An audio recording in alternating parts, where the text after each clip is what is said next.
아침마다 삶은 계란 챙겨 드시죠. 그런데 그 습관 60대 이후에는 오히려 신장에 부담을 주고 있을 수 있습니다. 특히 어떤 음식과 함께 드시느냐에 따라 몸속 염증이 쌓이거나 신장이 예상보다 빨리 지칠 수 있습니다. 계란이 나쁜 음식이 아닙니다. 조건이 달라졌다는 이야기입니다.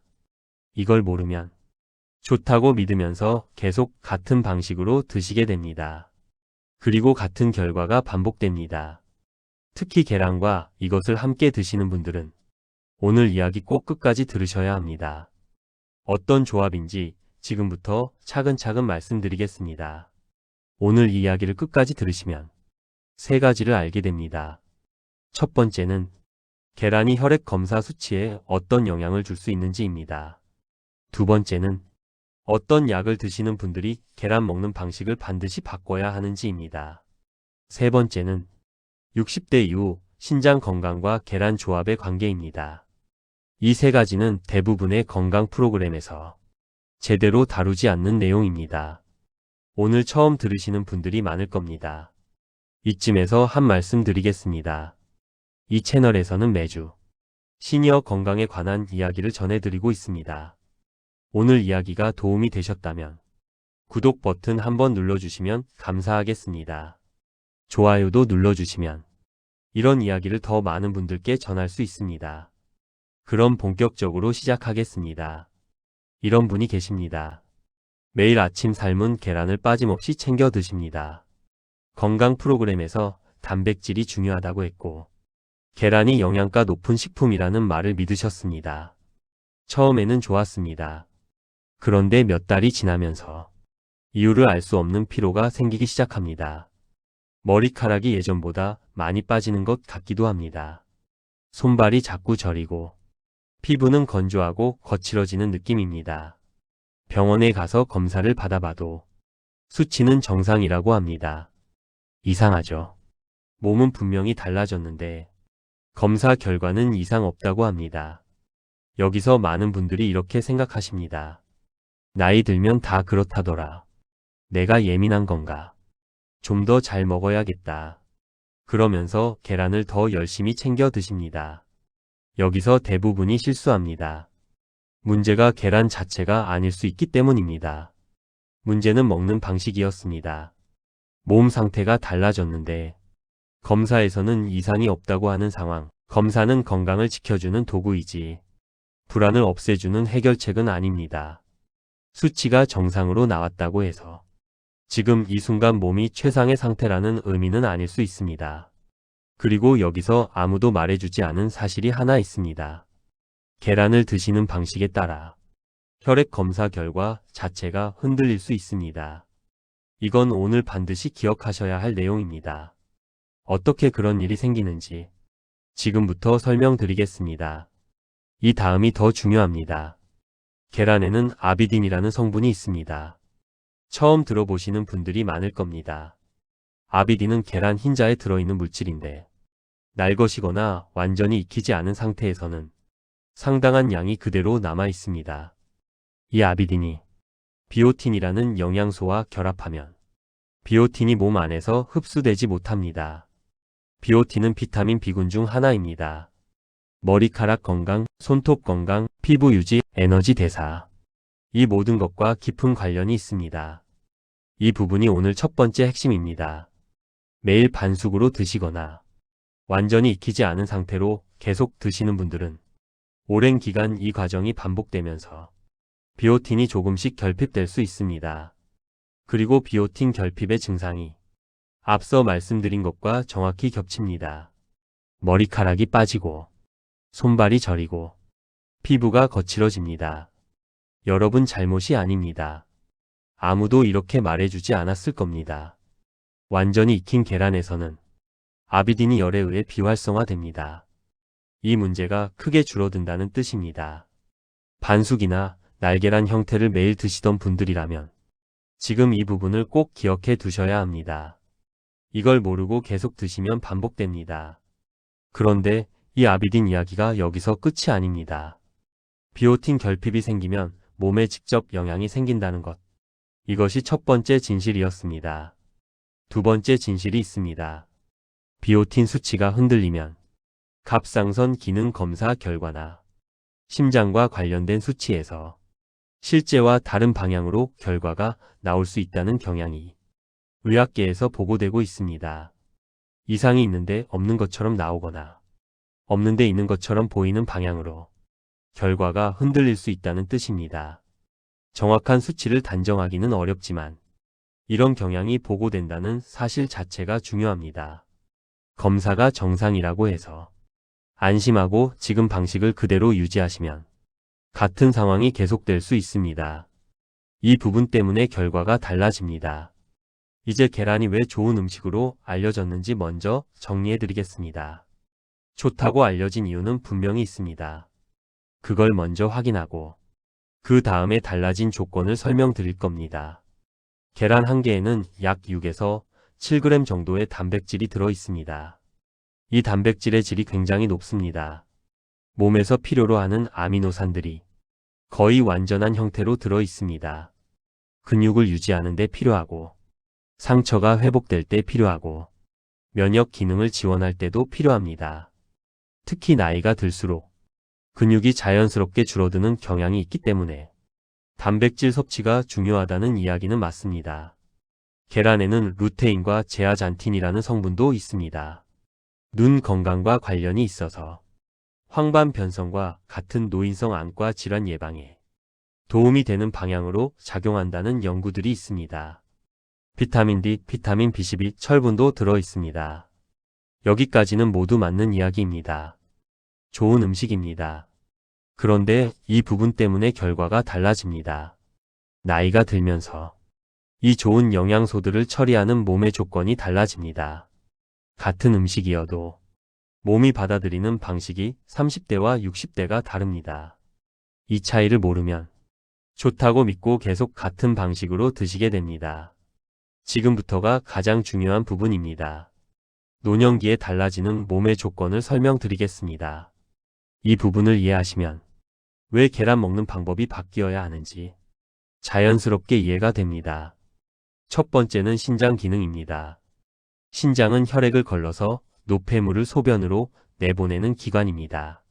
마치 정수기 필터 같습니다. 이 필터가 30대에는 최상의 상태로 작동합니다. 40대를 넘어서면서 서서히 기능이 줄어들기 시작하고 60대 이후에는 30대와 비교했을 때 거의 절반 가까이 기능이 떨어질 수 있다는 것이 의학적으로 알려진 사실입니다. 이건 질병이 아닙니다. 자연스러운 노화의 과정입니다.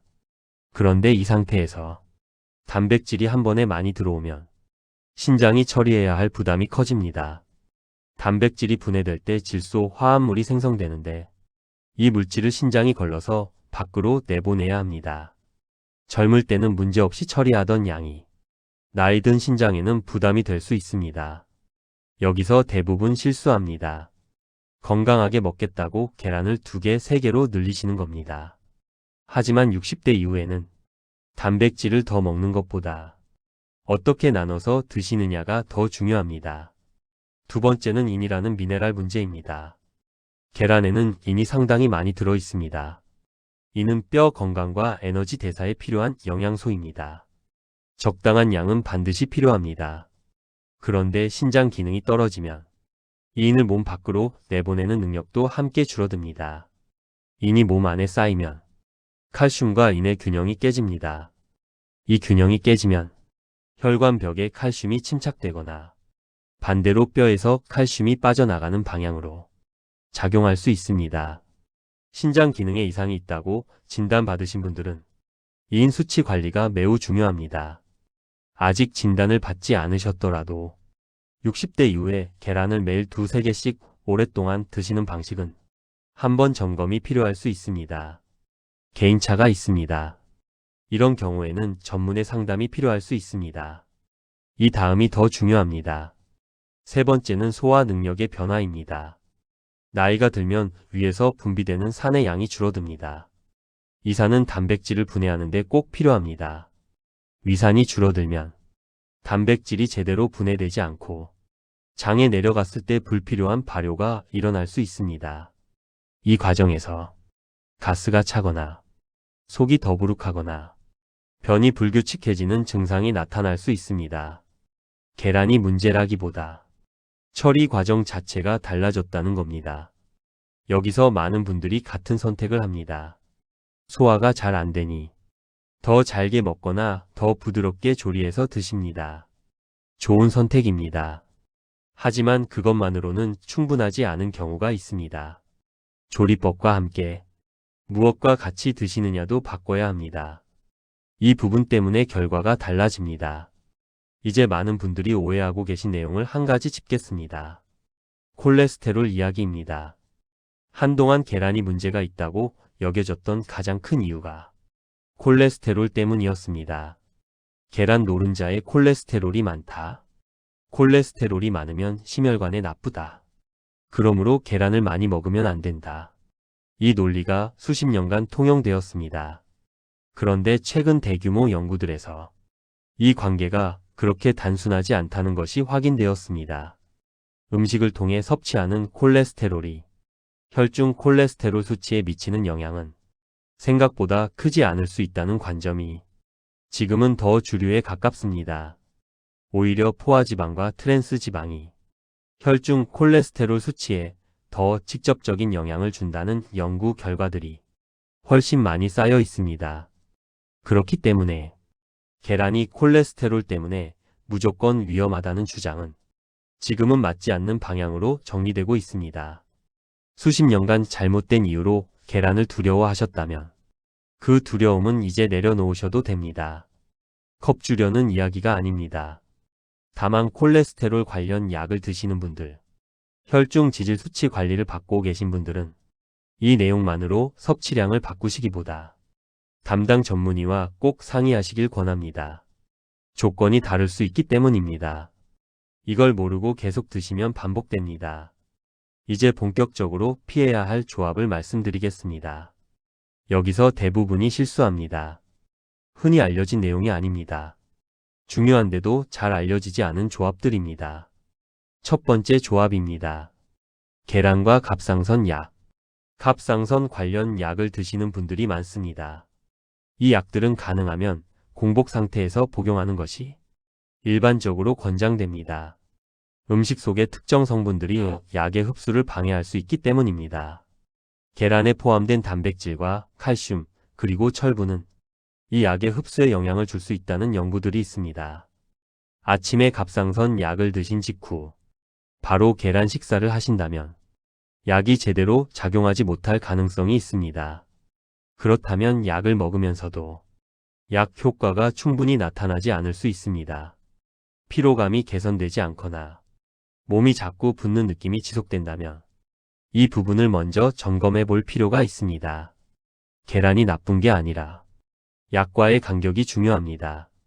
갑상선 약을 드신 후 최소 30분에서 1시간 정도 간격을 두고 식사를 하시는 것이 권장되는 경우가 많습니다. 이 부분은 개인차가 있고 담당 의사의 지도에 따라 달라질 수 있습니다. 이 부분이 오늘 핵심 중 하나입니다. 두 번째 조합입니다. 계란과 비오틴 보충제. 요즘 피부와 모발 건강을 위해 비오틴 보충제를 드시는 분들이 많습니다. 비오틴 보충제를 드시면서 동시에 반숙 계란을 매일 드시는 경우가 있습니다. 그런데 반숙 형태에 남아있는 아비딘이 비오틴의 흡수를 방해합니다. 보충제로 넣어주는 비오틴을 스스로 차단하는 방향이 될 수 있습니다. 건강을 위해 사신 보충제가 의미 없어지는 겁니다. 이걸 모르고 계속 드시면 반복됩니다. 한 가지 더 말씀드리겠습니다. 혈액 검사를 앞두고 계신 분들은 고용량 비오틴 보충제를 며칠 전부터 중단하는 것이 더 정확한 검사 결과를 위해 권장되는 경우가 있습니다. 이 내용은 일부 의료기관에서 이미 안내하고 있습니다. 검사 결과가 이상 없으니 괜찮다고 생각하기 전에 그 결과 자체가 정확한지 한 번쯤 점검해 보셔야 합니다. 여기서 많은 분들이 같은 실수를 합니다. 세 번째 조합입니다. 계란과 공복. 빈속에 계란만 드시는 경우입니다. 위에 아무것도 없는 상태에서 단백질이 들어오면 위산이 평소보다 강하게 분비되어야 합니다. 노년기에는 이 위산 분비 능력 자체가 줄어들어 있기 때문에 오히려 위에 부담이 생길 수 있습니다. 또한 공복에 고단백 식품만 드시면 혈당이 갑자기 오르는 방향으로 작용할 수도 있습니다. 물 한 잔을 먼저 드시거나 식이섬유가 조금 있는 음식과 함께 드시면 이 부담을 줄이는 데 도움이 됩니다. 간단한 차이지만 결과는 크게 달라집니다. 네 번째 조합입니다. 이건 많은 분들이 좋다고 알고 계신 조합인데 실제로는 주의가 필요합니다. 계란과 두유 또는 덜 익힌 콩 음식입니다. 두유나 콩 제품에는 트립신 억제제라는 성분이 있습니다. 트립신은 단백질을 분해하는 소화 효소입니다. 트립신 억제제가 이 효소의 활동을 방해하면 계란 단백질이 장에서 충분히 분해되지 않을 수 있습니다. 충분히 가열된 두유나 두부는 이 억제제의 활성이 상당 부분 줄어들기 때문에 큰 문제가 되지 않는 경우가 많습니다. 하지만 생두유나 덜 익힌 콩 음식을 계란과 자주 함께 드신다면 소화 부담이 더해질 수 있습니다. 좋다고 알려진 조합도 조건에 따라 결과가 달라집니다. 이 부분 때문에 결과가 달라집니다. 다섯 번째 조합입니다. 계란과 된장국 또는 짠 반찬. 이건 많이 들어보셨을 수 있습니다. 하지만 왜 그런지 정확히 아시는 분들은 많지 않습니다. 나트륨이 많은 음식은 몸 안에서 수분을 붙잡습니다. 몸이 물을 내보내지 않고 붙잡으려 하기 때문에 혈관 압력이 올라가는 방향으로 작용합니다. 여기에 단백질까지 더해지면 신장의 미세 필터가 두 가지 부담을 동시에 받습니다. 압력 부담과 처리 부담이 겹치는 겁니다. 마치 오래된 배수관에 물의 압력도 높고 내려가야 할 물질의 양도 많은 상황입니다. 된장국 한 그릇의 나트륨 양은 적지 않습니다. 여기에 계란과 두부가 함께 오르는 아침 식탁은 신장 입장에서 가장 바쁜 아침이 됩니다. 이걸 모르고 계속 드시면 몸의 피로와 부종이 반복될 수 있습니다. 지금부터가 가장 중요한 부분입니다. 여섯 번째 조합입니다. 계란과 식후 진한 차. 식사 후에 녹차나 홍차를 진하게 드시는 분들이 있습니다. 차에 들어있는 탄닌 성분은 단백질과 결합하는 성질이 있습니다. 단백질 소화가 원활하게 이루어지지 않으면 장 안에 불필요한 물질이 쌓이고 이 과정에서 몸속 염증 반응이 증가하는 방향으로 흐를 수 있습니다. 차 자체가 나쁜 게 아닙니다. 식사 직후보다는 30분 이상 간격을 두고 연하게 드시는 것이 좋습니다. 이 부분이 오늘 핵심 중 하나입니다. 이쯤에서 한 분의 이야기를 들려드리겠습니다. 경북 지역에 사시는 68세 박 선생님 이야기입니다. 혈압약을 드신 지 5년 정도 되셨습니다. 가족 중에 신장 관련 문제가 있었던 분이 계셨고, 그래서 본인도 신장 건강에 각별히 신경을 쓰고 계셨습니다. 아침마다 두부와 계란 프라이를 함께 드셨습니다. 여기에 된장국 한 그릇, 건강식이라고 생각하셨습니다. 실제로 각각의 음식은 나쁘지 않습니다. 문제는 조합과 양이었습니다. 된장국 한 그릇에 들어있는 나트륨의 양은 적지 않습니다. 여기에 두부의 단백질과 계란의 단백질이 한꺼번에 들어오면 신장이 한 번에 처리해야 할 부담이 상당해집니다. 혈압약을 드시면서 신장 기능 보호를 위해 처방받으신 경우라면 식단도 함께 관리되어야 합니다. 여기서 많은 분들이 같은 선택을 합니다. 약을 드시면 됐다고 생각하시고 식단은 그대로 유지하십니다. 하지만 약과 식단은 함께 가야 합니다.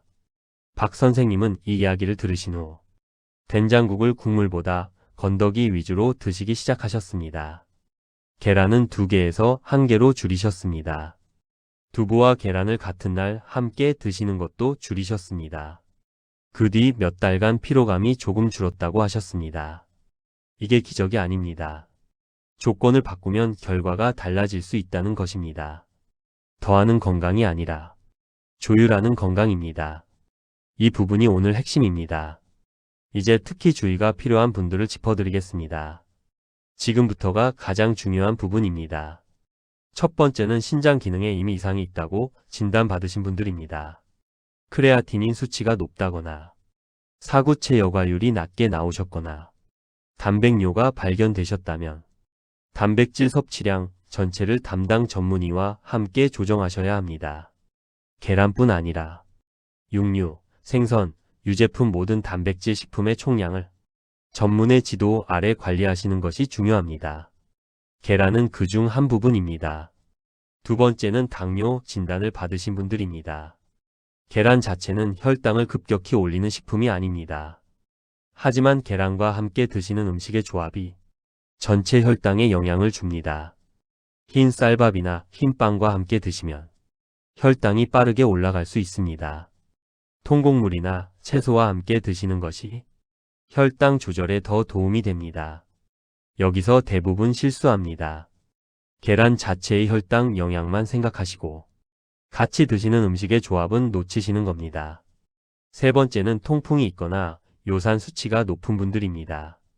계란 자체는 퓨린 함량이 낮아 통풍에 비교적 부담이 적은 식품으로 알려져 있습니다. 하지만 계란을 고기나 내장류와 함께 자주 드신다면 전체 식단 관리가 필요합니다. 네 번째는 골다공증이 있거나 뼈 건강에 신경 쓰고 계신 분들입니다. 앞서 말씀드린 인과 칼슘의 균형 이야기가 이분들에게도 해당됩니다. 인이 많은 식품을 지속적으로 과하게 드시면 뼈에서 칼슘이 빠져나가는 방향으로 작용할 수 있다는 연구 결과들이 있습니다. 계란 한 개에서 섭취하는 인의 양은 건강한 성인에게 크게 문제가 되지 않는 수준입니다. 하지만 신장 기능이 약화된 상태에서 하루 2~3개씩 오랫동안 드신다면 이 균형이 흔들릴 수 있습니다. 이 부분이 오늘 핵심 중 하나입니다. 다섯 번째는 소화 기능이 약해지신 분들입니다. 위절제 수술을 받으신 분들이나 소화 장애가 있으신 분들은 조리법을 신중하게 선택하셔야 합니다. 완전히 익힌 계란은 소화 부담이 비교적 적습니다. 반숙이나 날계란에 가까운 형태는 소화 요소가 충분하지 않은 분들에게 부담이 될 수 있습니다. 이걸 모르고 계속 드시면 반복됩니다. 이제 좋은 조합을 말씀드리겠습니다.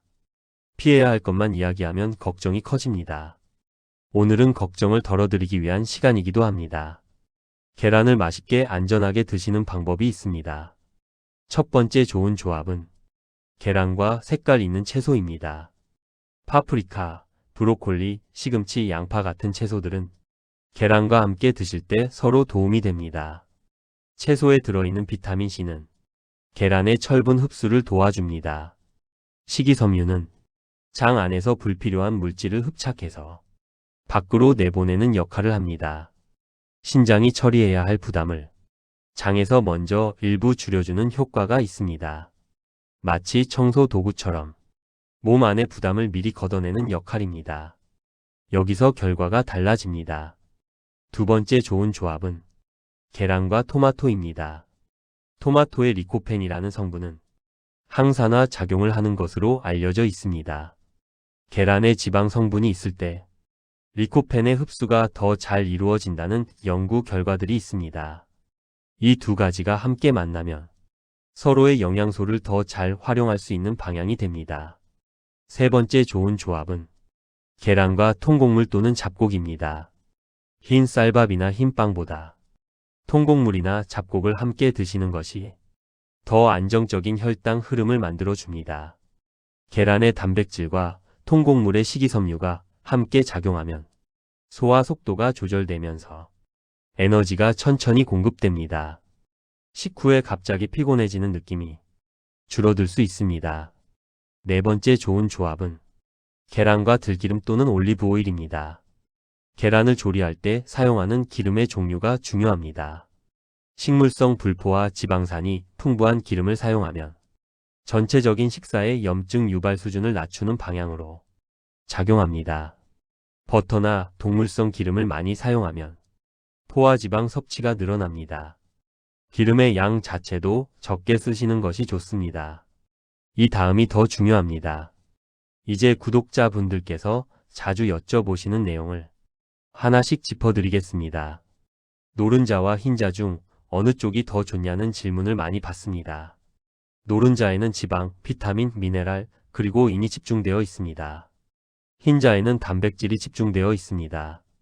신장 기능에 문제가 있으신 분들은 인 함량이 적은 흰자 위주로 드시는 것이 권장될 수 있습니다. 콜레스테롤 수치 관리를 받고 계신 분들은 노른자 섭취량을 담당 의사와 상의하시는 것이 좋습니다. 특별한 건강 문제가 없으신 60대라면 노른자와 흰자를 함께 드시되 하루 1개에서 2개 사이로 드시는 것이 여러 연구에서 안전한 범위로 관찰되었습니다. 여기서 많은 분들이 같은 실수를 합니다.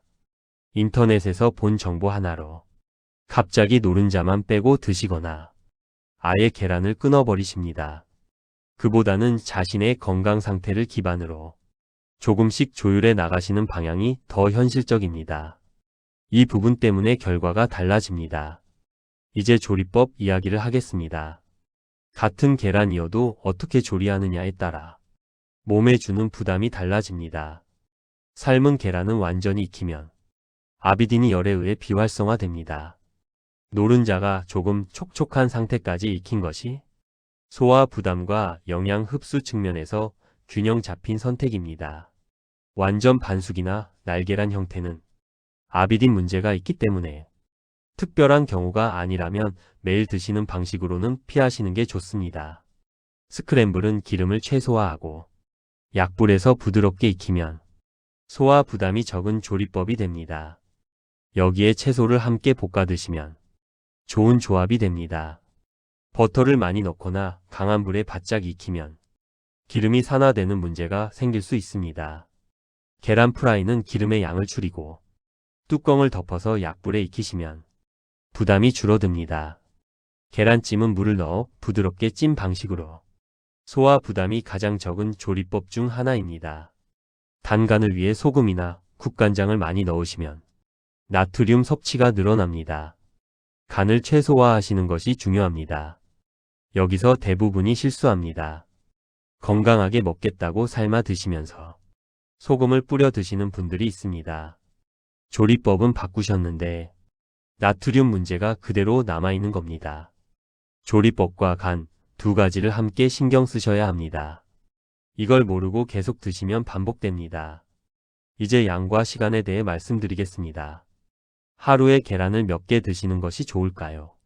일반적으로 건강한 60대 성인의 경우 하루 1개에서 2개 정도가 여러 연구에서 안전한 범위로 관찰되었습니다. 하지만 이건 다른 단백질 식품의 섭취량과 함께 생각해야 합니다. 당일에 생선이나 고기를 충분히 드셨다면 계란은 1개로 줄이거나 건너뛰셔도 됩니다. 간단하게 이렇게 기억하세요. 하루 3끼의 단백질 식품이 1가지씩만 들어가도 이미 충분한 양이 됩니다. 계란, 생선, 두부, 고기 유제품이 모두 단백질 식품입니다. 한 끼에 여러 가지 단백질 식품을 한꺼번에 드시는 것보다 한 끼에 1가지씩 나눠서 드시는 것이 신장 부담을 줄이는 방향입니다. 먹는 시간도 중요합니다. 아침이나 점심에 드시는 것이 저녁보다 좋습니다. 저녁에는 신체 활동이 줄어들고 소화 능력도 낮아집니다. 단백질을 저녁 늦게 많이 드시면 분해되고 처리되는 시간이 길어집니다. 아침과 점심에 단백질을 나눠서 드시고 저녁에는 채소와 가벼운 탄수화물 위주로 드시는 것이 신장의 부담을 고르게 분산시키는 방법입니다. 이 부분 때문에 결과가 달라집니다. 오늘 이야기를 끝까지 함께 해주셨습니다. 오늘 내용이 도움이 되셨다면 구독 버튼과 좋아요를 한 번씩 눌러주시면 이런 이야기를 더 많은 분들께 전할 수 있습니다. 댓글로 궁금하신 내용을 남겨주시면 다음 이야기를 준비하는 데 큰 도움이 됩니다. 이제 마무리로 넘어가겠습니다. 계란을 드시는 분들 중에 매일 같은 방식으로 드시는 것이 오랜 습관이 된 경우가 많습니다. 습관이 나쁜 것이 아닙니다. 규칙적인 식습관은 몸에 좋습니다. 하지만 같은 방식을 오래 반복하다 보면 몸의 변화에 맞게 조정이 필요한 시점을 놓칠 수 있습니다. 나이가 들면서 같은 음식이어도 몸에 미치는 영향이 달라집니다. 30대에 괜찮았던 방식이 60대에는 조정이 필요할 수 있습니다. 이건 잘못이 아닙니다. 조건이 달라진 것뿐입니다. 조건이 달라지면 방식도 달라져야 합니다. 여러분 잘못이 아닙니다. 아무도 이 부분을 명확하게 이야기해 주지 않았던 겁니다. 그래서 이렇게만 기억하세요. 하나. 계란은 완전히 익혀서 드십시오. 반숙이나 날계란 형태를 매일 드시는 것은 피하십시오. 둘. 하루 1개에서 2개 사이로 드시되 당일 다른 단백질 식품의 섭취량을 함께 고려하십시오. 셋. 공복에 바로 드시기보다 물 한 잔 마신 후에 드십시오. 넷. 간장이나 소금은 최소화하십시오. 조리법과 나트륨 조절 2가지를 함께 신경 쓰십시오. 다섯. 갑상선 약을 드시는 분들은 약 복용 후 최소 30분 이상 간격을 두고 식사하십시오. 여섯. 신장 기능이 약하신 분들은 단백질 전체 섭취량을 전문가와 함께 조정하십시오. 일곱. 비오틴 보충제를 드시는 분들은 반숙 계란과 함께 드시는 것을 피하시고 혈액 검사 전에는 전문가와 상담하십시오. 8. 좋은 조합을 기억하십시오. 색깔 있는 채소, 통곡물, 토마토가 계란과 가장 잘 어울립니다. 이 8가지가 오늘의 핵심입니다. 모두 한꺼번에 바꾸실 필요는 없습니다. 지금 가장 실천하기 쉬운 것 한 가지만 오늘 식탁에서 바꿔보십시오. 더 많이 더하는 건강이 아니라 조금 덜어내는 선택일 수 있습니다. 계란을 많이 드신다고 건강해지는 것이 아닙니다. 계란을 잘 드셔야 건강에 도움이 됩니다. 잘 드신다는 것은 언제 어떻게 무엇과 함께 얼마나 이 4가지를 함께 생각하는 것입니다. 조건만 바꾸면 충분히 달라질 수 있습니다. 완전히 끊으라는 이야기가 아닙니다. 아프지 않고 나이 드는 건 정보를 알고 준비하는 문제입니다. 오늘 이 이야기가 식탁에서 단 하나라도 바꾸는 계기가 되셨으면 좋겠습니다. 몸이 편안해지는 변화는 거창한 데서 오지 않습니다. 식탁에서 시작됩니다. 오늘도 건강하게 잘 지내시길 바랍니다.